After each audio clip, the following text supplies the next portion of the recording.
Welcome to the PHNX Sun Devils podcast. This podcast show is brought to you by the one and only DraftKings Sportsbook, America's top-rated sportsbook. Download today using the code PHNX and receive a $200 free bet when you place $1 or more down on any NFL game. I am your host, Brittany Boyer. Here with me, my co-host, Shane Diefenbach. Hello. And Juan Roque, the Mexican Menace. Good to see you. So we have quite some things planned for you, but since this is our first show, let's kick things off getting to know us, your hosts for the show. So like I said, my name is Brittany. Went to ASU 2 times, graduated in 2015 and 2017. You know, it's been a great time since I've been done, and I've been covering sports in Arizona going on 5 years now. So really excited to get to cover ASU on a more normal and consistent basis and bring you guys some fun stuff. And throw it over to Shane now. I'm Shane. I as well went to ASU. I'm on the Bet Beats as well. So shout out DraftKings and shout out my show. Come see me live. I might make you money. Might, keyword. We went live today at noon. So if you missed it and you don't know who I am, sorry. But my name's Shane. Hello. And let's hear a little bit from Juan, because I think out of all of us, Juan is the most accomplished. He played ASU. He played football for ASU back in the 90s, was part of the Rose Bowl team in 96. You know, he has quite some stories, was an All-American offensive lineman, and, you know, we're just blessed to have you on the show with us today, Juan. So much appreciated, Britt. You know, we've known each other quite some time, did a lot of good things together, and it's thrilling to see you with this opportunity to really kind of put your staple on things with Sun Devil Sports. So proud to be here on your maiden voyage. But I also am an ASU graduate. I got my bachelor's degree in 96, and hopefully in 2022 I will be returning to Sandra Day O'Connor School of Law to finish yes. lifelong. Love it. Get my law degree finally. That is such good news. Yeah, that's why we had Sun Devils Worldwide tabled that, because I'm preparing for the LSAT, and I want to kind of put all my energy into that. So it's a lifelong dream for me. Love that. I can't believe I just found that out right here on the show right now with how much we talk. This is the first time I've actually announced it publicly. Oh my gosh. Well, it's Here's a great the scoop, place to baby. do it. I'm so excited for you, Thanks. Juan. If you don't know, he does work for Phillips Law Group, which is in the same building that we're located in, just upstairs. The irony of that one. Yeah, right? so it's We're perfect. on the 15th floor, you're It's on the perfect. 7th. So this is just right in your niche. I'm so excited for you, Juan. Thank you. So getting to know you, though, you had quite a career at ASU. You have played with some legends during your time. I mean, you had Kyle Murphy, Pat Tillman. The list just goes on and on forever. I don't even think I could name everyone off the top of my head, even though I know them. There's just so many amazing players. I can't even do it, Jake Britt. Don't Plummer. worry about it. You played with so many great people. Right. So I know a lot of them are still really involved in ASU athletics. I still see them when we go to some of the tailgates together. So talk to me about just your journey to becoming a Sun Devil and how your life changed once that transition happened. Well, initially, growing up in Southern California, Arizona State really was not something that a lot of the kids in my schools even focused on. You were either USC, UCLA, or back in those days, Oklahoma, programs like Michigan, Florida State, Notre Dame, because we didn't have such a small college football world like we do now. What I mean by small is that everybody knows where everybody's at now. Yeah. So back then, with just basically the major networks, really nobody had cable. It was what was on NBC, what was on CBS, what was on ABC. And that was usually the SEC, Notre Dame, some of the Big Eight, things of that nature. So growing up was really, I was a USC fan. That's, you know, it was just who we saw every Saturday on ABC. Didn't really care for UCLA. Still don't care for UCLA. Will never care for UCLA. USC for me is love-hate, because I loved them as a kid. And, of course, when you become a Sun Devil, then, you know, they're our hated rival. But, again, Arizona State didn't really become part of my recruiting sphere or spectrum or whatever you want to call it until late in the recruiting process, because Bruce Snyder was at Cal. And he took the Golden Bears to a 9-2 record. They went to the Citrus Bowl. They won that game. But I didn't really feel like I wanted to go to Berkeley. I took a recruiting trip there. Didn't really feel like a good fit. I'm a SoCal kid. Yeah. I'm SoCal weather. I like the heat. I don't really like wet, cold. I actually got sick on my recruiting trip, so talk about that for the Cal coach staff. But the one thing that really stood out is that was the only team other than the UW Huskies that I saw practice for their bowl game. So I got to see Bruce Snyder practice. I got to see Rod Marinelli practice. I got to see Dan Cazzetto. I got to see all these guys and how they coach and how their players responded to that coaching. That had a profound effect on me personally. I wanted to play for these guys, but just not there, if that makes sense. Yeah. So after the New Year's Day Bowls, of course, UW won the national title, but I didn't feel like I wanted to go to Seattle either. Yeah. At that point, I just made a decision. I'm going to be a Trojan. I committed. I canceled my last recruiting trip. Then something kind of funny happened. 3 weeks before signing day, Rod Marinelli showed up at my high school with Dr. Ron Cox. And for all those Sun Devils, let me tell you something about Ron Cox. He's a very powerful presence. He's a former Army officer. He is just a man of profound, not only intelligence, but of just competence. When you hear him speak, he just draws you in. And you have to know Dr. Ron Cox to understand what the heck it is. I'm even saying what I'd be like, wow, that's all we can talk about. Yeah. But my high school coach, actually, I found out later, invited them to come over. He says, look, he's not really sold on SC. I feel he's settling. It's yours for the taking if you want it. Well, I guess he was right, because that night, after seeing Coach Marinelli, and funny story what that is, I was relieved to see him. I don't know why. I just felt this sudden rush of relief. He's wearing this Sparky polo shirt. And, I saw ASU play USC at the Coliseum earlier the year, and ASU kicked the crap out of them. Yeah. USC was 3-8 that year, so it was tough year for them. But I remember their uniforms. I remember that Sparky. Funny thing, I always kind of liked Sparky. That's kind of a cool mascot on the helmet. But I was going to be a Trojan. But, yeah, Sparky's pretty cool. But then when I saw Rod Marinelli, he had that Sparky polo shirt on, and college is one of those, So he came to my home that night with Dr. Ron Cox and Bruce Snyder. I agreed to take the final recruiting trip. And 48 hours after landing in Sky Harbor Airport, falling in love with the campus, with just everything about the area, and more specifically about the team itself. The players were united.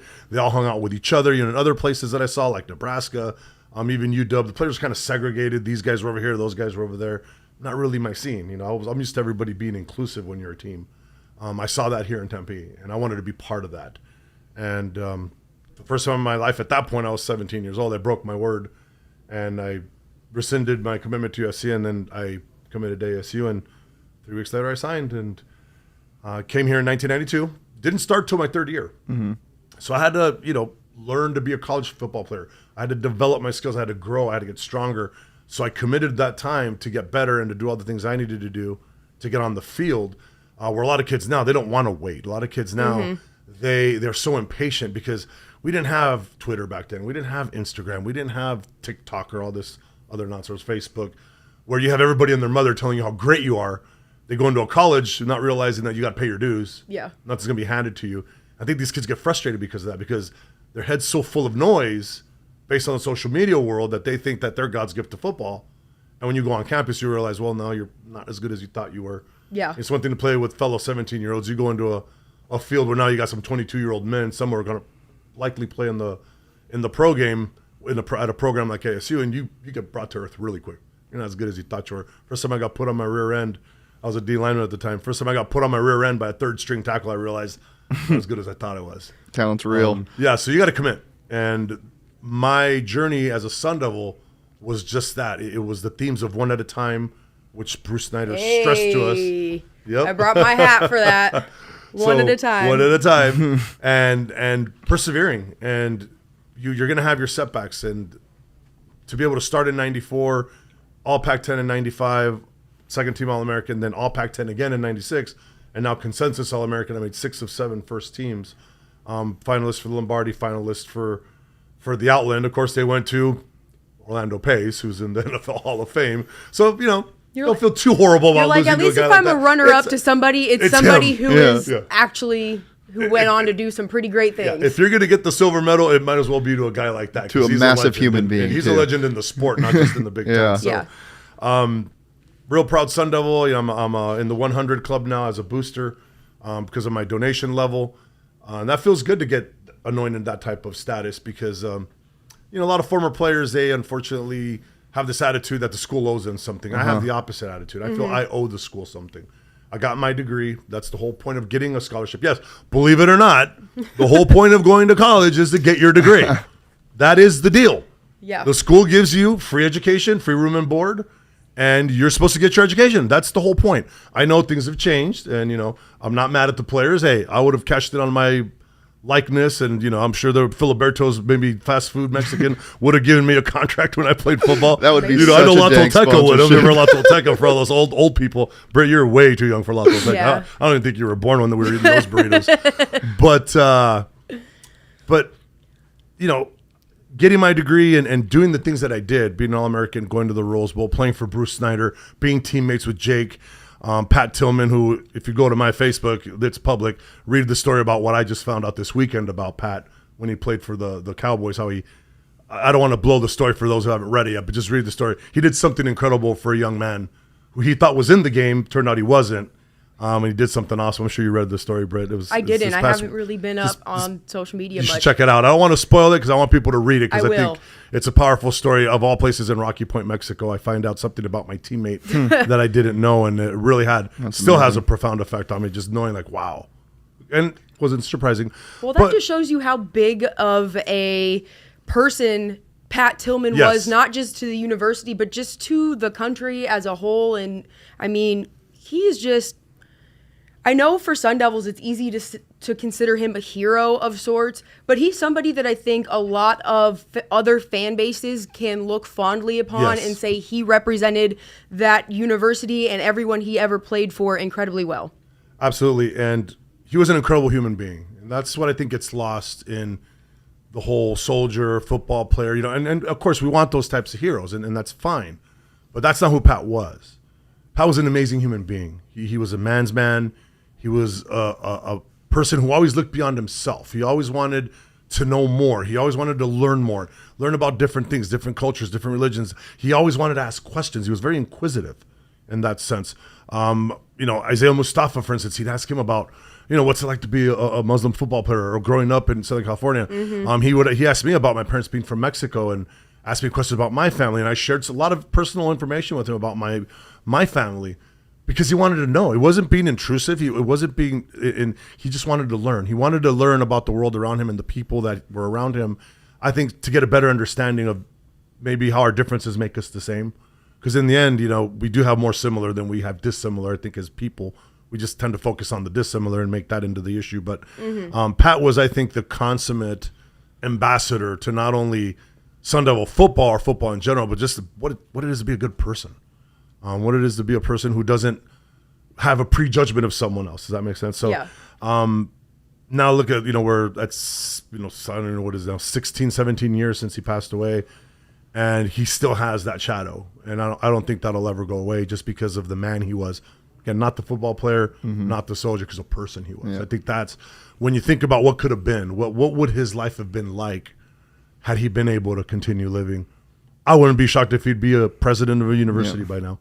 I really say that with all sincerity. No, he'd be like a Dr. Michael Crow in that mold, or on his way to something like that, because that's just the kind of guy he was. He is definitely a person who you could tell would have had an incredibly bright future because of his own motivation and drive, no matter what he would have decided to do after sports. Right. He just, again, incredible shadow. And, of course, rest of the guys I got down there playing with Keith Poole, Jake, of course, Isaiah, J.R. Redmond, who himself is a story of perseverance.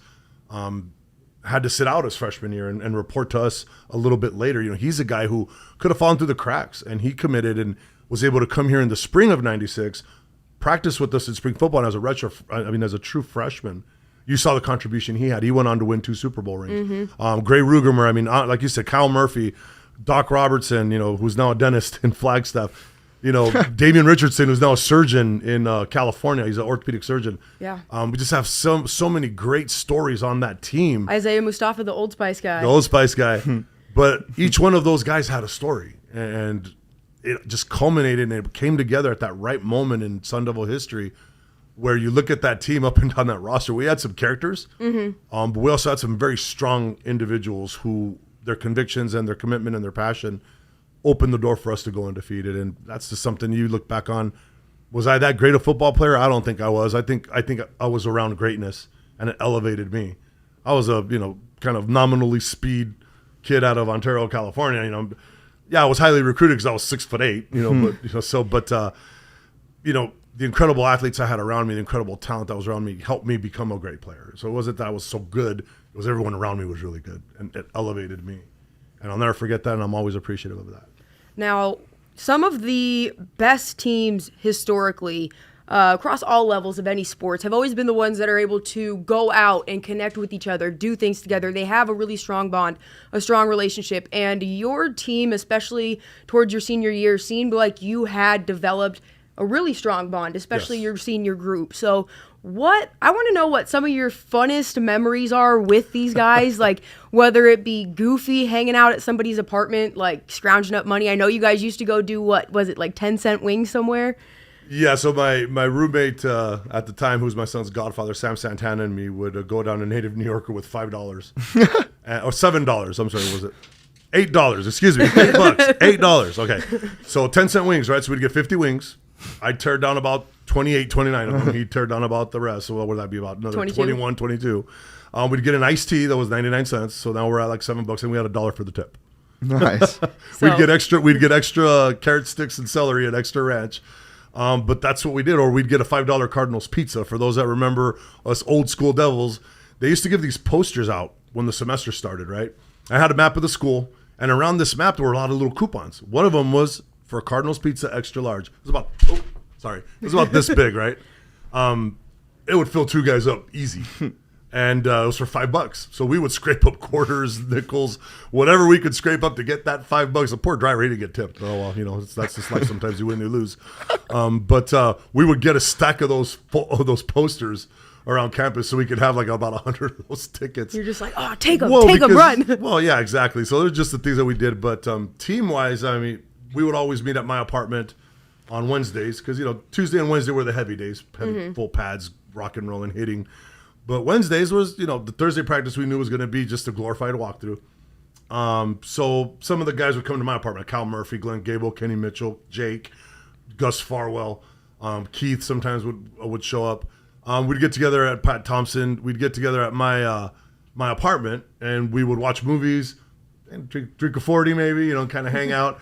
And then we would always send Brian Williams, who's one of our younger live. We sent him on a Taco Bell run. One of those runs in 1996 cost about $40. So that is absolutely. What did you send him to get? Oh, well, you do name it: tacos, burritos. Oh my gosh! Tacos. I mean, you think like, why would they do that? Put themselves at risk of getting the runs 2 days before a football game. 2 days. Well, maybe the alcohol killed the germs. So, but that was just some fun stuff we would do. But we all, on Thursday nights, we also had pizza together. We would always go into Mill Avenue as a unit, and we'd enjoy a pizza, maybe for the guys that were old enough to drink. We're underage drinking now. Kids?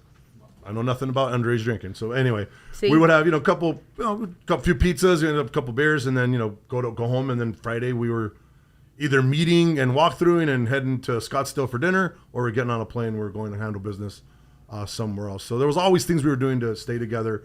Because I think that's important, the team chemistry aspect of things, and to be able to just know your teammates on a human level and be able to know about their lives. And, when they're having a problem, you're having a problem. Because that's kind of how it is. You're family. And what's happening to them is happening to you. Rally around the guys who are having difficulty, celebrate the guys that are kicking butt, and rock and roll. And, one game at a time, we ended up with 11 wins that year. So. How quick is that shift from doing these 50-cent wing nights and getting these pizzas to going to battle with your guys, like in the locker room? How quick does it shift from laughing and doing this to hitting someone? What was that like in the locker room? What was the intensity like? It's like a switch. The minute you put the pads on, you strap your helmet on, lace up those cleats, it's rock and roll time. It's go time, whether it's practice. It's time to practice. So we were very good at living that one at a time. Like what is it that we're doing in the moment? That's what one at a time. Bruce and I was always all about what it is that we're doing right now. That's what matters. Whether it's practice, then we're in practice. If it's weight room, we're lifting weights. If it's film session, we're focusing on that. Whatever it is we were doing at that specific moment, all our energy was focused on that. We were giving it our all for that moment, whatever it was, whether it's class, all those different things. We didn't have any academic casualties that fall. Wow. That speaks a lot about the commitment of not only the student athletes themselves, but our support staff, in the ICA, the old ICA. We had academic advisors, we had people that were constantly honest, tutors and so forth. It was a team effort. They say it takes a village, right? Mm-hmm. The 1996 season wasn't just coaches and players. There was a whole group of people in a building back then that was called the ICA. It's now called the Carson Center. That were instrumental, down to the equipment guy all the way to the academic advisor that helped us become the team that we were. But exactly, when it was time to rock and roll, Saturdays, it was time to rock and roll. And even then in that intensity, there could be humor. Yeah. In 1996, if you guys remember, we were 4-0. We had Boise State at home. It was our 5th home game in a row. So, I mean, I don't think you ever get tired of playing at home, but we were a little weary of playing in the heat, playing at night. We'd already beaten UW. We beat North Texas. We beat Washington. We beat Nebraska. We beat Oregon. Carried the goalpost all the way down to Mill. Yeah, the goalposts have come down already. So now you got Boise State coming in. And, it's the 5th game of the year. They're the first year in 1A. And so we had taken the opening kickoff every single game, and we've scored. And so here's what happens. We get the kickoff, and we punt. Now, mind you, it's Boise State. This is before they were Boise State. Yeah. This is when they were barely coming out of the Big Sky. So we're like, we punted. And then our defense gives up a touchdown. The Maroon Monsoon to this group of probably SUU-type players. So now we're down 7-0. It's about 12 minutes, 30 seconds left in the first quarter. Wow, that was quick. They kick off to us. And I'll never forget this. We're in the huddle. We're not worried. We're not nervous. Yeah. But Jake walks in the huddle with his big goofy smile on his face. And he goes, "We better score, guys, because Edo's pissed. Because we screwed up the every opening drive in a row." He said it exactly like that. He said it just like that. And we all just start busting up laughing. I remember he looked over at Keith and goes, "You ready, man?" Okay, so I think he threw a pass to Keith or it might have been a run. But we took it down and just in like 3 or 4 plays we scored. And defense held. They kicked off again. Jake walks in the huddle, good, smiles. He goes, "All right, let's put him away. Let's stop messing around." I think the score is 56-7. Oh my God! So it's just one of those things where even in that intensity and taking care of business, we found humor and we found a way to laugh about something. Even in the USC game, for instance, we're down 14-0. Jake was just laughing and having fun. Is that the game you notoriously flipped the double birds at USC? Yes. Yep. Do you want me to show you how I did it? You don't have to. I'm just kidding. No, you don't have to put that up for show, but no, we won't. You We'll you keep talked it about being a PG-13. USC fan, so that flip definitely switched. Oh, for sure. And Or that switch flip. Did I get that backwards? I don't know. That's a very common. Well, Same thing. a lot of that animosity had to do with when I switched my commitment. Larry Smith, who was the head coach at USC at the time, kind of screamed at me and kind of cussed me out and basically said that I wouldn't last 6 months in Tempe, that I was a mama's boy, that there's no way I'd survive away from home. Well, and that was kind of it was really more a flip off to him, but it came off on the Trojan bench. Yeah. He wasn't even their coach, it was John Robinson. But that just shows you kind of for all that time that I held that anger against the Trojans and to beat them, because the year before they beat us pretty soundly. You're not going to flip off a team that just kicked your butt 31-0. Yeah. But when you win in double overtime, Yeah. when you got spotted 14 points by some questionable calls that today would be reversed in replay, then you flip them off. Yeah. So, all right, Juan, we are going to transition into a little game time segment with you. All right, so we're going to start off with this or that. So whatever comes to mind first. This or that. Okay. This or that, or whatever one you like better, and you can tell us why. I don't know. Maroon or gold? Maroon. All right, Sparky or the pitchfork? Sparky. You gotta go Sparky. He got right? recruited. I got it tattooed on my leg, for God's sake. recruited Sparky's by so him. much better, but some people still are like, I like that pitchfork, but I don't know. I don't like the Got him right pitchfork. here. So, no, Sparky. Tailgates or mill? Tailgates. Burgers or chicken wings? Oh, chicken wings, by far. Buffalo or barbecue? Buffalo. Come on now. Doritos or potato chips? Doritos with lemon and hot sauce. All right. Try that. Your 1996 team's 56-14 rout of the Kitties or last year's 70-7 beatdown? I'll take my 56-14. Yeah. That's part of it. Yeah. Come on now. Well, one's historic in one way, the other's historic in a different way. They're both awesome wins, but One ended a streak, one continued a streak. Yeah. They had us 700 plus days, by the way. Yeah, they had us 3 in a row at that point. Yeah. yeah, I had a tweet that ESPN actually stole this weekend. If U of A is not going to have another chance to win a game until this Saturday, when it will ironically be 707 days, 70-7. So, yeah. So did you talk to them before that game, right? Yes, and while I want to take credit for that We're gonna give you credit. considerable butt whipping that we put on them in Tucson, let's just face it, we just overmatched them. Our talent was just far superior to them. I'll give you credit. They look like a JUCO team. Well, I appreciate that. Thank you. What did you say to them? Because sometimes when I wake up in the morning, I don't want to make breakfast. So if I can put you as my alarm clock.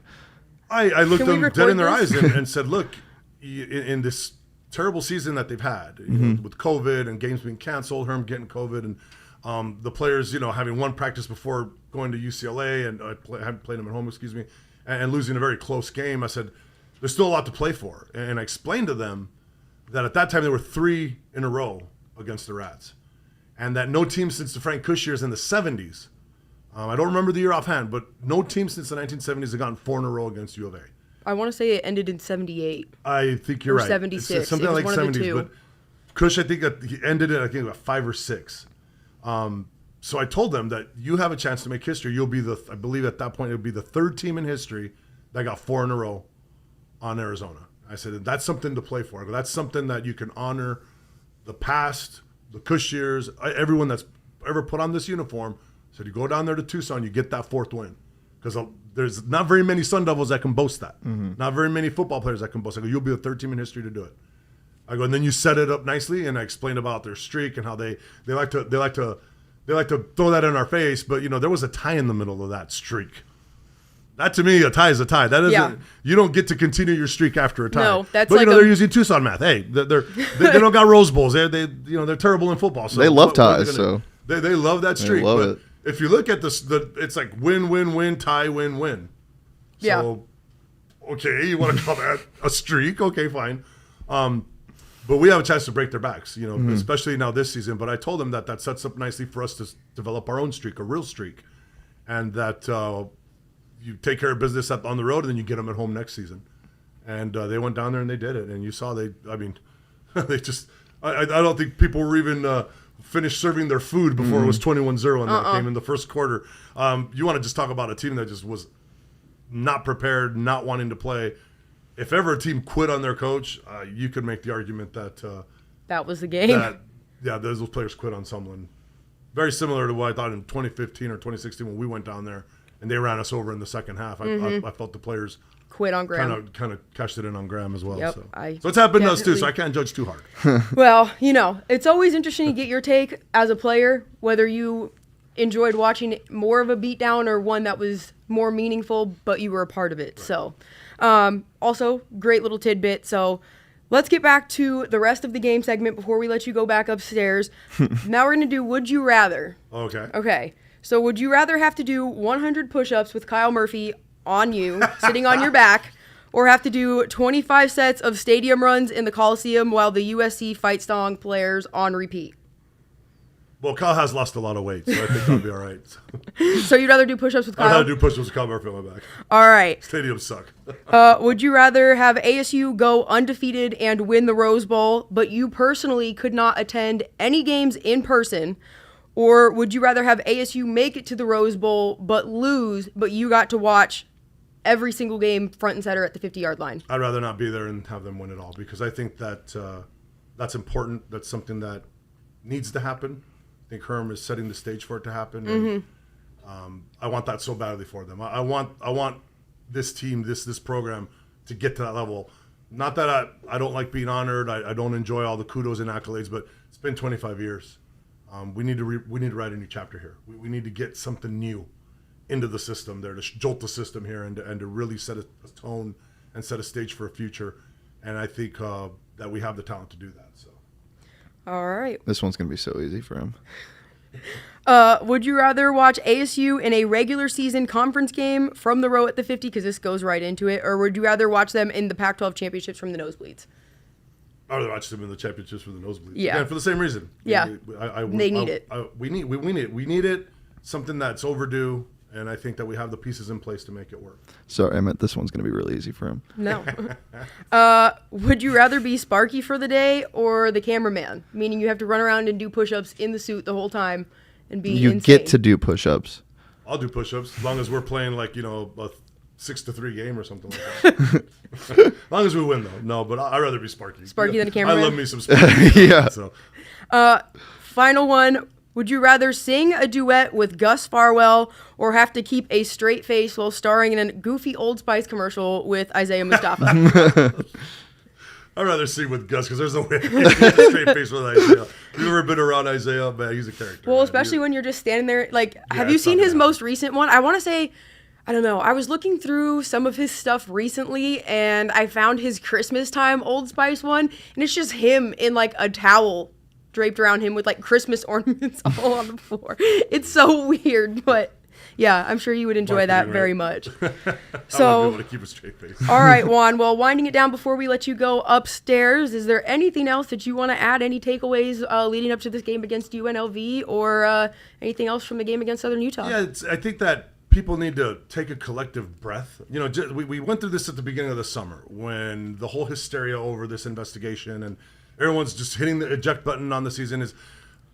I wish Sun Devil fans were not so lying with a thorn in its paw mentality. Yeah. You know, it's ridiculous. It's almost to the point that it's annoying. I'm not on any fan pages because of it. I don't interact on those sites because of that reason. I don't go on, any of the online forums because I'm just tired of it. It's time to rally around your team, rally around the troops. We won 41-7. I mean, we didn't lose. There were a lot of upsets this past weekend. There's always a Cinderella FCS team that upsets a Division I, right? Appalachian State and Michigan back in the day. So we always hear about that happening. It didn't happen. We had two backs who averaged 9.1 and 8.4 yards respectively in Rashad White and Trinum. We got two guys. Angada got some carries. He showed that he has a little bit of possession. He didn't really do too good on the per average. It was like 3.8. But he played with a lot of reserves, too, in the second half. So we showed what we needed to show. And I think that this week will be a little bit more of a test. It's a 1A opponent, excuse me. We probably are not going to see the whole arsenal, though. Remember, Herm is an NFL coach. Yeah. And college football has changed. The week one big games, there were some this weekend. UCLA, LSU, Georgia, and Clemson, for instance. So those games are happening, but for the most part, your first couple of games are not really opponents that you got circled on the schedule. In 96, in the first 3 weeks, we had Washington, North Texas, and Nebraska. I mean, that was a gauntlet right at the game. And those would be ones you'd need to pull your bigger plays out. We were preparing for those games in spring football. Yeah. So it's a little different. Herm is an NFL coach, so you got to kind of see this as preseason. Yeah. They're trying to get a feel for what their talent is, what they have. And I believe that once this team takes the field Saturday, you're probably going to see a little bit more. But once we take the road to Provo, I think is going to be the true test. But I think people just need to calm down. Would it made a difference if we beat them 82-0? Would people be happy with that? They'd still be complaining. Yeah, they would find something.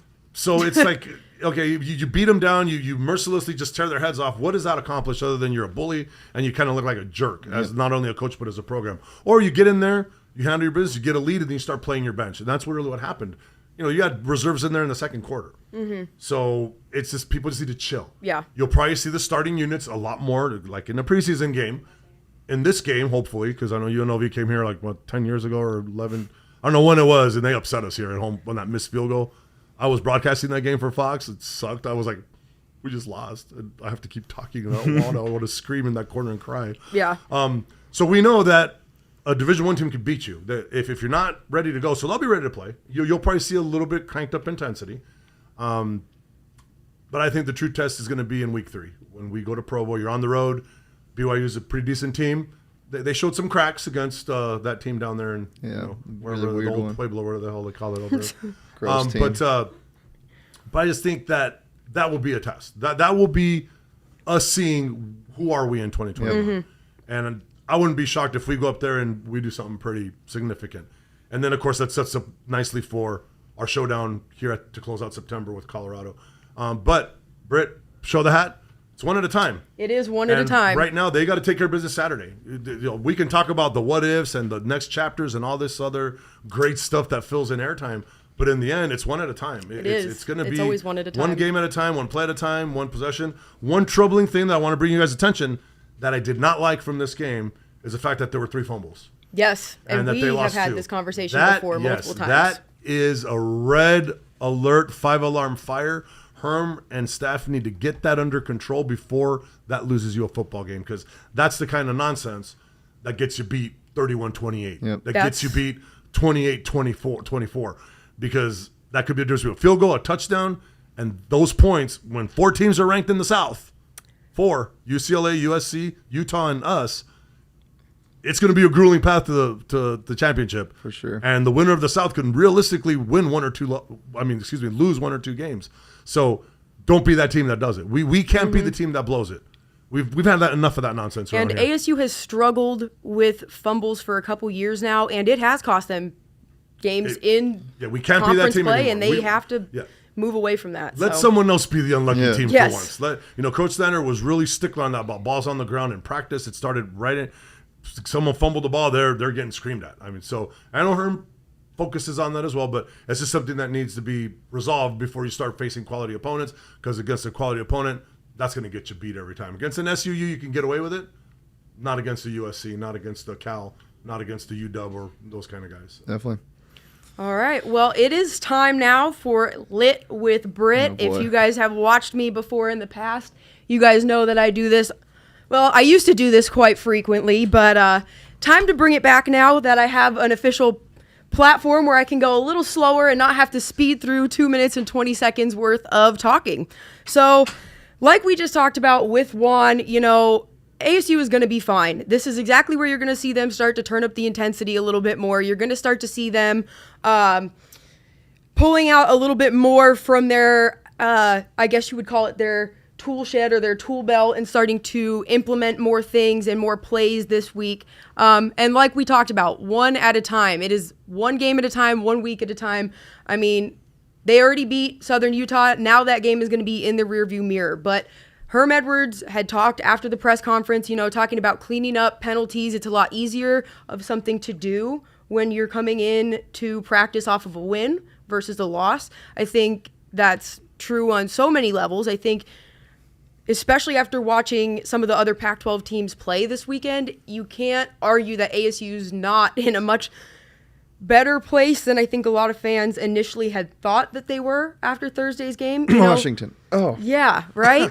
And I know people are talking about Utah and their dominance and their power, but their defense allowed more points to get put up. They allowed 17 against Weber State, and they didn't score as many points offensively as ASU did. They only scored 40. ASU scored 41. So, I mean, realistically, looking at things, we all know the Pac-12 North is not very strong right now. It's all going to be the Pac-12 South this year. Yeah, I mean, and like what you really could have a 2-loss Pac-12 South champion. It's absolutely insane how competitive the division is this year. But I think ASU is going to be absolutely fine. I think fans need to keep an eye on some key things, like Juan just was saying, the fumbles. If ASU is able to improve the fumbles, keep an eye on Jaden Daniels. I believe he's going to start passing a lot more this week and attacking the air a little bit more. I think that defensively, we saw a bunch of studs that are people who are younger players really step up. I mean, Darian Butler was on fire. He had 2 interceptions. Yeah, and I just think there's nothing to worry about. Yes, it's just Southern Utah, but it was the first game with fans. That's another thing. Can we factor in the excitement that you feel when you walk back into the stadium as just a fan, let alone not even being a player who just had to go through the whole last year, ups and downs, not knowing if you're going to get to play in a game every week on a week-to-week basis. There were no fans. The atmosphere was a lot quieter. I mean, anyone who watched games last year, you could hear the other sideline. It was just so silent, So to be back in that environment, it's so much of a change. It's a rush, and it is, the first game of the season where you're going to get some of those kinks worked out. So I think ASU has nothing to worry about. Yeah, the penalty thing that a lot of people are talking about with them, it's cause for concern for sure, 100%. And I know Herm wasn't happy with that, and I know them coming out of halftime, that was definitely the point of emphasis for them. And I'm sure Herm nailed that into them. But then there was a false start almost immediately. Yes. And that's concerning. But at the same time, as you mentioned, this is the first time they played with fans in so long, and first time that a lot of these players have even had fans in Sun Devil Stadium with them. So I think it's concerning, but not too much. And the concern level can be up here, but when when you go and face a real team and that's happening, like a Pac-12 competitor, then that's when it gets scary. But for now, I don't think it's a huge problem. No, and if these mistakes are still happening in 2.5 weeks when Colorado comes to Tempe to take on the Sun Devils, then there's going to be a reason for concern, because this won't be the first time that ASU has played Colorado early in the season and made a lot of mistakes and then messed up. So we'll get more into that in a little bit, but let's talk about DraftKings and one of their special offers that we have coming up before some of the big games this weekend. So with DraftKings Sportsbook, it's our official betting partner. They are also the official sports betting partner of the NFL. They are live in Arizona, and mobile betting's here just in time for NFL football. So they're giving all new customers a can't-miss offer with the return of NFL football season. All you have to do is bet just $1 on any NFL game this weekend, and you will receive $200 in free bets instantly, no matter what. So DraftKings Sportsbook is giving all new customers that $200 deal, free in bets instantly. Like I said, all you have to do is put $1 down on any game. So Cardinals fans, if you want to go put $1 down on your game, I would say that is right up your alley. You would get $200 free from DraftKings right away just for doing that if you are still new. So DraftKings is a safe and reliable and secure website, making it easy for you to deposit and withdraw your money anywhere at your convenience. So yeah, right now, download the DraftKings Sportsbook app. Promo code PHNX to receive $200 in free bets when you place a $1 bet on any Week 1 NFL game. 21 plus, Arizona only. Gambling problem? Call 1-800-NEXT-STEP. Eligibility restrictions apply. Max $50 wager, one per customer. See DraftKings.com/sportsbook for details. Also, guys, subscribe to PHNX. We got some really good stuff. We do. Brittany just wrote a piece. The Suns, I wrote Gerald Borges wrote a piece. Amazing pieces Three for amazing you to pieces. read. And I have, speaking of DraftKings, a little bit of a betting odds breakdown for you on the Pac-12 and their upcoming weekend slate of games. So make sure you check that out. And then afterwards, go use our promo over on DraftKings and, have some fun with sports that you might not normally look too close at, or some teams, I should say. We got the NFL starting in an hour 20. I'm stoked. I'm ready. So, yeah, download DraftKings Sportsbook app, subscribe to us on PHNX. Before we get out of here, I just want to talk about what you want to see more from this team. Because we touched on penalties, but there's a lot that we haven't talked about. Mm-hmm. And I think the biggest thing that people aren't talking about with the Sun Devils team is the running backs have been talked about so much. They have. But the wide receivers, we still don't have that guy. Andre Johnson had that great catch on, 3rd and 17, I want to say? Yep, he had a crucial catch. It was on the second drive of the game. So, but it doesn't feel like there's that guy when we're playing Utah down the road, or we're playing in a game that means more. Mm-hmm. I don't feel like we have this guy that we can rely on. We don't have that guy at wide receiver. Ricky Pearsall was great, and Andre Johnson was good. But we don't have – I need Jaden to be able to know, okay, I'm taking my 5-step drop, and if blitz is coming, or a 3-step drop, and people are screaming off the edge, who am I going to? Who is going to catch the ball? We need that guy, and I feel like they don't have that yet. And I'm not saying nobody's talented enough for that. I just want somebody to step up. And they didn't have to in Week 1. I'm not saying that. But I would love to see it soon. I would love to see it soon. I would too, and like I was saying before we had to roll into the DraftKings commercial, because I got a little bit lost on my time there, I think it's something we are going to see from ASU's offense more this week especially. UNLV and their defense struggles to stop the offensive pass game.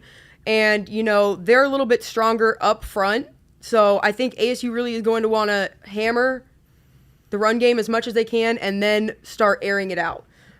So we'll see what they end up doing, but I personally think that we'll see a little bit more from Jaden Daniels, and I still think they'll keep it pretty vanilla, but I think that you will start to see more players starting to emerge with more yards after a catch, more receptions, because we really didn't see any players there. The use of wide receivers was basically minimal in this game. I mean, our your leading, tight end, the tight end, Curtis yards. Hodges, led the team with 56 reception yards. So, I mean, when you look at that stat alone, I think when Jaden Daniels unleashes what he's capable of and starts using his arm, and we get to see more of what Zach Hill's offense is when it's fully implemented against some bigger teams, especially I'm excited to see Colorado, but still not as excited as I am to see them play against teams like USC and UCLA, where there is going to be a lot more pressure, a lot more intensity, and a lot more eyes on them, and the outcome and the results of the game are going to be a lot more detrimental to, or I don't want to say detrimental, but a lot more important towards where they finish. So I'm looking forward to see Am I weird? Who steps up? Am I weird to think I want to see more of Jaden Daniels in the pocket? Is that weird? No, because I think he scrambles too soon. I think he gets nervous. I don't even think it's too soon though. He's a great improviser, but I want to see more like.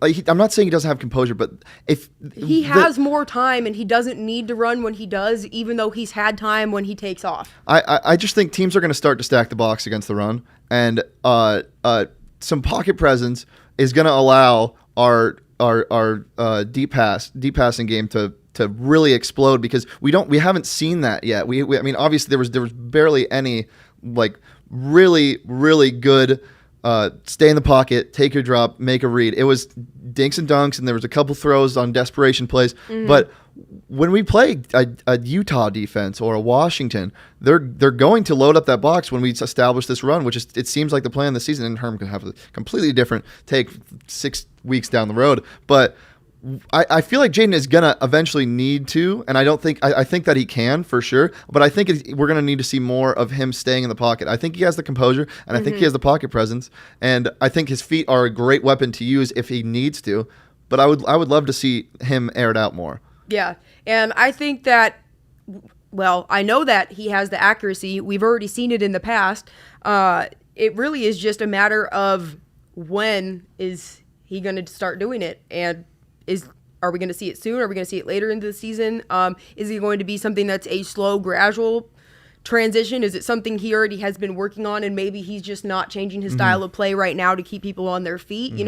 There's so many intangibles and moving parts and things that we just don't necessarily know because we're not Herm or Jaden, and that's going to be, or Zach Hill, and I feel like it's going to be kept between those three in terms of what their real true plan is long term. Definitely. But all right. Well, I think we should just wrap. Speaking of Jaden, I think we should wrap it up with a question that we'll tweet out to the fans, and I'll have you answer it.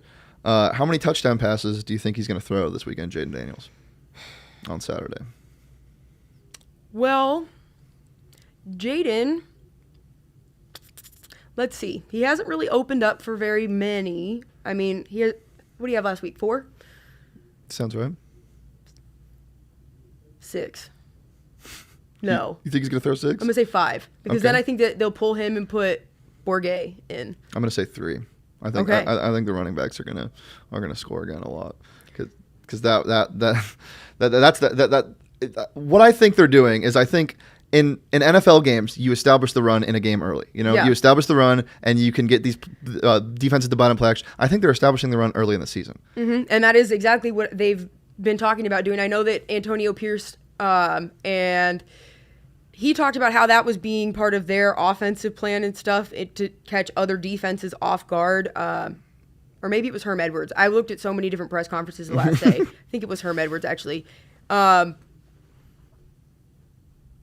It's just going to be absolutely insane, though, in terms of what they're able to do with their running backs as soon as they're able to really establish that run fully, and that they find their stride, because they looked good against Southern Utah. But think about what it's going to look like when they play UCLA or a USC, and you're averaging 8 yards per carry. I would love to see that. That would be absolutely insane. So if they can keep rolling and keep building off this, I mean, granted, that would be wishful thinking, but that also would be something that would just be great, and that would be because they established the run. But that also will help them open up their passing game. So let's talk defensively a little bit, though, because we did talk about Darian Butler, how he had 2 interceptions in the game. He had 5 tackles. 4 of them were solo tackles, and 1 was a tackle for a loss.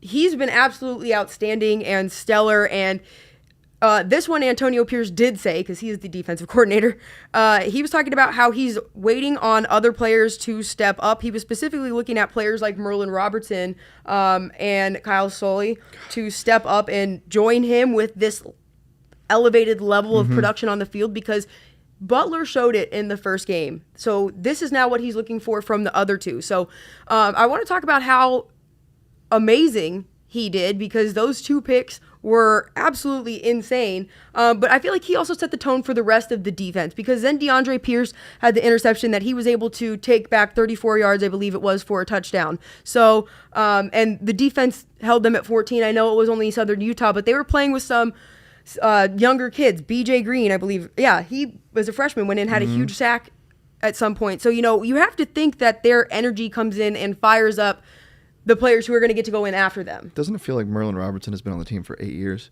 I mean, as a freshman, I think he was in our top 3. He might have even led the league or led our team in tackles. He is such a solid piece in the middle. And I'm a sucker for defensive players who wear single numbers. That number 8 looks sweet in the middle of the field. But the defense, we can't. I mean, yeah, the 2 picks, our turnovers, our ability to force takeaways is fantastic, but I don't think you can get too high on them. It's Southern Utah, and I think with them, it doesn't really show much until they're playing a team like Oregon or a team with a high octane offense. Because when it comes down to it, these young guys, they will show what they're really like when they're under pressure. And I don't think when they came into the game they were under pressure. And I don't argue that at all.